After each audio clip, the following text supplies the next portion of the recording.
Hi, my name is Layl McDill, and I am a polymer clay artist that lives in Minneapolis. And I really do miss coming down to the ArtSplash art fair this year. It'll be definitely one that I'll be thinking about on Labor Day weekend, since it is so much fun.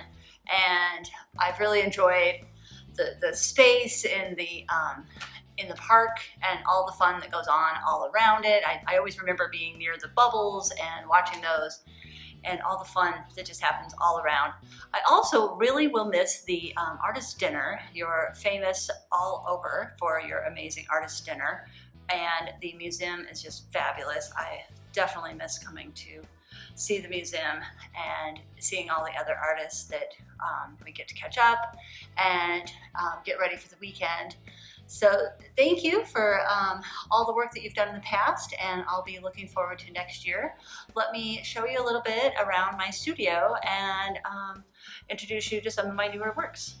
My art is inspired by wonderment and imagination. I get a lot of ideas just by doodling with a pencil and pen, or by doodling with clay, just kind of messing around and seeing how the layers and the colors and what they want to do.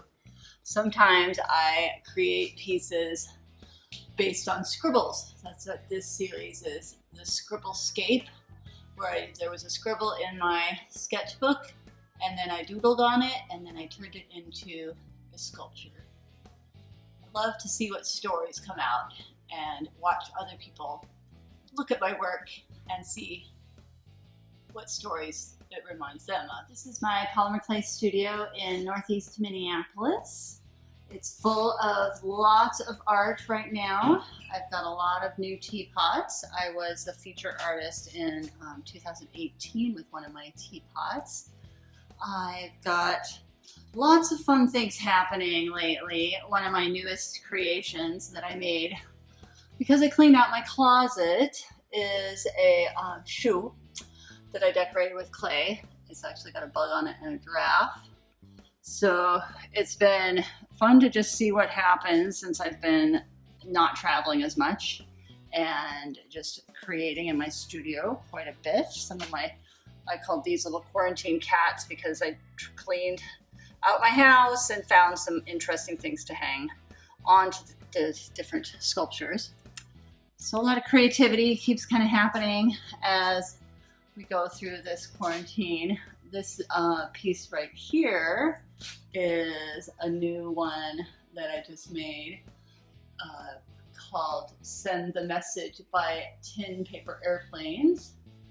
And I keep going around my studio. You get to my wall of just junk jars as I kind of use little bits and pieces sometimes besides just clay, and all of my teapots getting ready to get covered, and my silly millies. Many of you may know about those. I make those so other people can play with them and slice and bake their own creations. When I'm sitting at art fairs, I'm usually creating a polymer clay cane. So this is one that I've got in process. It's just a bulldog. You can kind of see him there. He's a little mushy, but as I stretch it out, it gets littler and littler. Normally at every art fair, I'm creating one of these. So I do miss being able to do that with everybody. This is a new piece that I made during quarantine because I've been spending a lot of time in my garden. It's a little vessel, and it's got a little garden on top of it and all kinds of bugs crawling all around it. And I decided to title it Something's Happening Beyond the Garden because, well, as I've been working in my little haven of my garden, I would kind of forget what's all going on, and then, I check Facebook or listen to the radio, and then I'd be reminded that things are not so perfect.